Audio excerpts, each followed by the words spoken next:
Hi everyone, my name is Claude Naubert and this is my wife Joanne Anka, who also is my fellow trekker.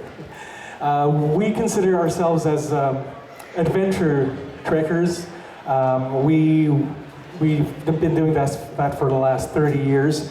We are certified scuba divers. We've dove in the warm and cold water, wreck diving. We are avid downhill skiers. We skied everywhere in the Alps, so altitude is basically our second home. We skied in Italy, Switzerland, France, Austria. We do canoe camping. I did some white water as well, rapids. Joanne's been doing some heli skiing. We did some parasailing. Basically, we even did windsurfing in the port of Los Angeles. We're a bit crazy, but we like adventure. And we're here to talk to you about Nepal. What you've been witnessing are some images from our trip that we just did in October and November. And by far, that was the most exhilarating trip we've done in Nepal. It was 30 days of pure bliss, enjoyment, excitement. And we traveled with a company called Himalayan Nepal Treks. Normally, we deal with companies when we travel, but often we were our own organizers when it comes to diving or skiing or canoeing. We like sometimes to organize. I've been myself an expedition leader for canoe camping for different clubs that I was belonging to. But for this case, we were strongly advised to go with a company. Nepal, first there's a language barrier. Even though in Nepal they speak English, it's good to have someone on location that can speak to the people. They know the area quite well, where to eat, where to stay, and that's what we did. We had friends actually on our street who happened to be in Nepal 3 times, and it's with them we went. And at first, it was not sitting well with me to be traveling with porters and a guide. Said, I can do it myself. All my life I've been carrying my own gear. Said, relax, you will be coping with thin air. There will be acclimatization issues too, so you've got to be taking it easy. And so basically I did the right choice, because it was nice to have a porter and a guide that knows where the lodges, the tea houses are, because we didn't go for camping, we went with the luxury, with the lodges, as you'll see later in the presentation. So we're not affiliated with Himalayan Nepal Treks, but we certainly wanted to experience Nepal through a company with people who know what they're doing, who can guide you through the different villages, and can know signs about, let's say, mountain sickness. So if you have an experienced guide with you, it's better to do that, mostly if it's the first time you've done that. As you probably know, Nepal has been, there's been a few issues over the last year. There's been an avalanche in October 2014. There's been those 2 earthquakes in April and May. And at that time, we had decided, Joanne and I, to go to Nepal. And then when we saw the news and the images of destruction, we said, oh my God. We had some cold feet about going to Nepal. I said, well, I don't think it's a good idea now to go to Nepal. We saw all those CNN images of destruction, and it was as if the whole country had been flattened. And then, of course, we had our friends who had been to Nepal 3 times and had contacts with the people in Nepal. And basically, as of June 2015, it was business as usual. The Nepalese people, you have to know, they're very resilient, they're very hardworking, and it was not, there were some pockets, like the earthquake took place maybe, northwest of Kathmandu, and then there was another one in May, just south of the China border. But, it was not a massive path of destruction as we thought, or were led to believe with the media. And when we were there in October, November, it was business as usual. We could see there were some monuments, there were some heritage buildings that had been damaged, but it was not throughout the whole country. We were able to fully enjoy our trek. There were electricity, there was running water, there's cell phone. By the way, if you travel with cell phone, buy a SIM card. It's $10 and it's cheap. It's much cheaper than a program that the big companies in Canada will try to sell you. Make sure you unlock your phone and then get a SIM card, $10, you're in business, you can get your data, you can get that in any store in Kathmandu. They'll be happy to install it for you. You learn, believe me, you learn the expensive way. So, basically we're here just to tell you that I know you're adventure trekkers, you're probably planning a next adventure trip. Consider Nepal, and because they need our business. Tourism is the #1 industry for Nepal, and as a result of the earthquake and the bad press that they had, it sort of instilled fear in a lot of trekkers, and they sort of, said, "Oh, I don't think we're going to go to Nepal." I mean, the last earthquake they had was in 1934, so they had 2 big ones last year. I'm not saying there won't be one next year, but chances are pretty good that hopefully they will not have a big one over the next years. And we're planning to go next year again to Nepal and many other times too, because we loved it so much. So basically the message is, if you want to go to have a nice adventure and feel something different, I think Nepal is the way to go, and they need our business. That's the bottom line. They do need our business. Joanne, you want to tell us more about... Would you like to comment on how gorgeous the people are? Yeah, the culture? People are nice, they're calm, they're very positive, very resilient. It's Hinduism and Buddhism are the main religion, mostly Hinduism, but you have a lot of Buddhist temples. The kids are great. If I would have had room in my knapsacks, I would have brought a few kids. They're so nice. They're not pushy. They don't try to sell you anything, even though they're poor. It's not like other countries where they treat tourists as, like you're taken for granted, and they want to push and sell things. They're very calm, very respectful too, and they have a lot to offer in terms of culture, in terms of music and arts. It's a wonderful country. Not only the outdoors, but also what is also the cultural aspect. Nepal is stuck in between, like on the west, south, and east, it's India, and China is on north. So you have the Indian-Chinese influence in Nepal. It takes about a day to travel to Nepal. What we did Ottawa, Philadelphia, and then from Philadelphia to Doha, Qatar, we flew with Qatar Airways. It's a 12-hour flight, and then from Doha, it's about a 5-hour flight to Kathmandu. So you have to allow a full day. It's reasonable for cost compared to other destinations. We paid $1,600 Canadian to fly from Canada to Nepal, and the whole trip was $3,000 Canadian. So that means accommodation, porters, a guide, an assistant guide, food, transfers, permits to go to the park. So that's a really good deal. Just to compare, our son went to Kilimanjaro last August. He paid $2,500 just for the flight and for the trip itself. And he was camping, he was not staying in lodges. For the trip, he paid $3,000 for 10 days. We paid $3,000 for 30 days. We had guide, food, and the food is good. We discovered nice food. So I think it's a bang for your buck to go to Nepal, and that's why we're going to be returning. And we want to encourage them. They're so nice, and they really need our business. Go ahead. Thank you, Claude. So that's basically why we're here today. That Nepal is just such a fantastic place to be. And when we were there, the first thing they told us when we asked about how's tourism after that earthquake, they said it was just down by such a high percentage. They're really struggling. So it's unfortunate. The media has really damaged their tourism industry. So I'd like to go through with you. What we did was trekking, but there's so many other things you can do in Nepal. For example, this is Gopal, actually, the owner of Himalayan Nepal Treks. Gopal sitting right there in front. But you can go on safari tours. You can go on whitewater rafting. There are rivers galore because there's so many mountains.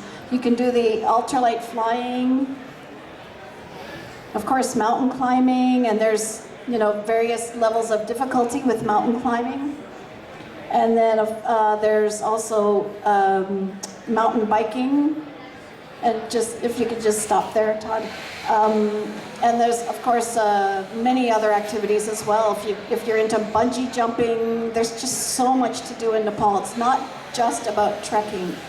If you have the privilege of going in the spring, you get to see these rhododendron forests. These trees are about 30, 40 feet high, and in the spring they're in blossom. We were there in October, November, and we were impressed by the trees. It's just complete rhododendrons everywhere you look, but in the spring they're in bloom. So we're gonna try to go back next spring when that's the case.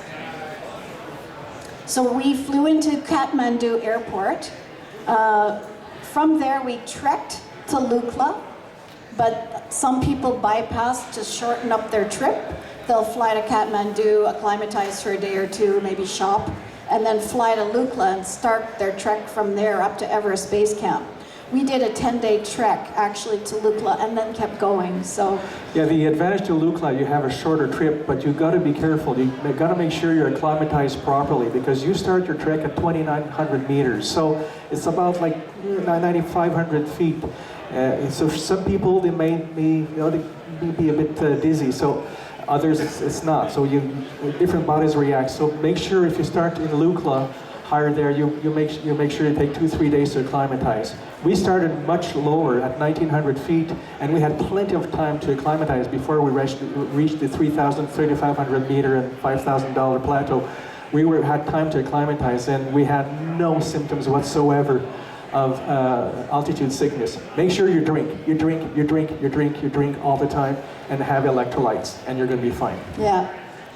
And it really depends on how much time you have. I mean, some people do only 1 week or 2 week treks. It depends how high you want to go as well. So this is an idea. This is the hotel we stayed at the start of our trip and at the end, before and after the trek. You can see it's lovely. You know, I imagine there would be some dumpy little, broken down ruin, but it was actually lovely. And I'll show you the interior, what our room looked like. It's a normal hotel room, and it was just fine. And the food there was very good as well. As for shopping, you can buy anything you need in Kathmandu. And in fact, if you are planning to do any adventures, you can buy all of your gear you can keep switch, Todd. You can buy all of your gear there for a really minimal cost. Like those jackets up there are actually down-filled. They cost $30, whereas in Ottawa they are priced at starting at $200. And then there I forgot my poles, so I bought poles for $10. Joanne paid, I think, $100 for. I paid over $100 for mine. So. We also went to the Tibetan rug factory. We ended up buying a couple of, I think about 3 rugs. And you can see that the employees there are really treated well and they're respected. It's not like a factory where they're chained to their desks. And of course, fresh spices. The shopping there is quite nice and quite vast. And of course, there are many sites to see. There's a lot of Buddhism, and Hindu is their main religion, but there's a lot of Buddhist temples, these stupas. There are monasteries. You see monks walking in the streets. Yeah, we've seen a monastery in Dengbachi on our way to the base camp to the Everest. So that's quite something to see the monks in a monastery. Yeah. And there are temples everywhere you look. I mean, you just turn a corner while you're shopping and there's a temple. Yeah, and these are sadhus. They're very highly religious people. These are hair. They're basically up to the floor. It's down to the floor. It's amazing. I don't think they know the word barber. And again, there are many temples and monuments, religious monuments. Monkey temple. You walk around, monkeys are running around. It's quite fun. Now, this is an idea of the tea house, the accommodation we had during the trek. Our trek was 22 days, and we stayed in tea houses. Some people camp. But we wanted a little bit of luxury and didn't really want to camp for 22 days. But that's a typical kitchen, typical sort of dining room, and the service was excellent. The food was good. They don't have a lot of ingredients there, but they really are creative with what little they've got. And that's an idea of what the bedroom looks like in the tea house. Claude and I had our own room through the whole trek. So the beds, basically, they're wooden structures, you know, the size of a single bed. They provide a mattress and a pillow. I brought my own pillow slip and a sleeping bag, and I was warm. They're cold. They do get cold at night. They only heat the dining area. They do get cold at night, but we were never cold. I'm not exaggerating. I was never cold in my sleeping bag, and Make I sure was you bring a comfortable. sleeping bag that is rated zero Celsius, and you'll Yeah. be very toasty. Yeah, because the room does heat up a little bit with your own body heat as well. So We had the luxury to have hot water bottles. The 4 or 5 days leading to Everest base camp, our Gopal had that. It's part of the package. So the other trekkers didn't have that, and said, "Well, we have the hot water bottles. You don't." we're really trying to help Gopal and his company Himalayan Nepal Treks, because it really is a superior service that he provides with all the little extras, and I absolutely have no complaint whatsoever. He added all those little bonuses like hot water bottle in your sleeping Well, that's part bag. of the Nepalese hospitality. They're really, really Yeah. warm and welcoming. Yeah. And this is a sample of another tea house. Some of them are wooden, some are really structures made out of stone. And there's an example of another dining hall. This is Gopal again. So you can see, this is probably, gosh, that was probably about 12,000 feet up. So it's incredible, like way up there, the quality of the buildings that they can build at such a high altitude. And we actually stayed in the highest inn in the world. It's at Gorakchep. You can go to the next one, Todd. This is the final ascent. It's 300, we went, that hill there behind this inn where we stayed is 300 meters above Everest Base Camp. And that's the best way to get the view of Everest. Yeah, if you go to base camp, you will not have a view of the Everest. Because of the configuration of the mountain, you will have an obstructed view of Everest. But if you go to Kalapatar, like 300 meters higher, then you have, it's like, wow. Yeah, you'll see. I'm going to show you in a second here. The food, these are all our own shots. I didn't download any of these from the internet.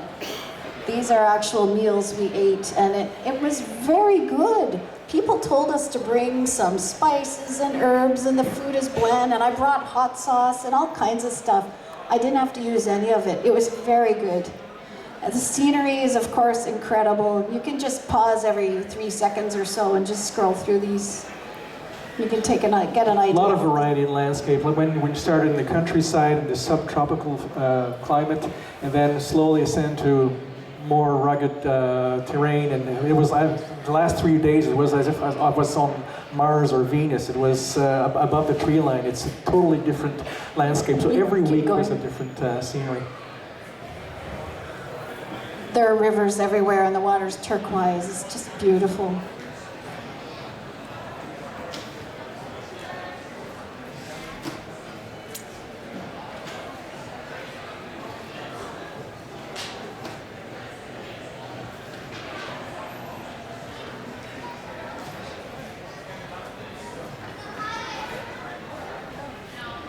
That's it.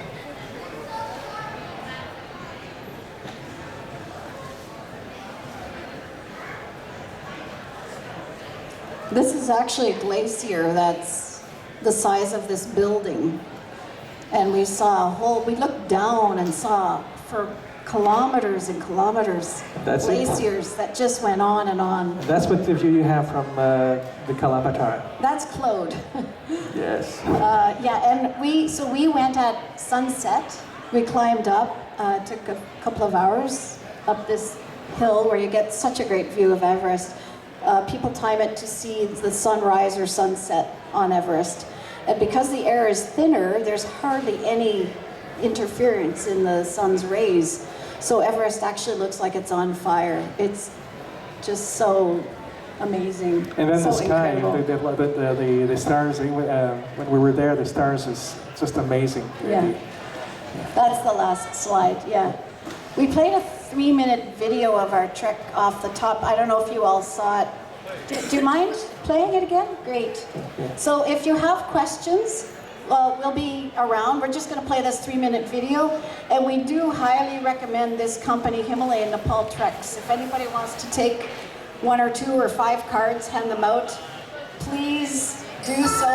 We're trying to help Nepal get back in business. Thanks so much. And please go to Nepal. Excuse me. This presentation will be on YouTube. This presentation of yours will be on YouTube. Oh, this presentation will be on YouTube, I was told. Okay, good. Thanks for coming.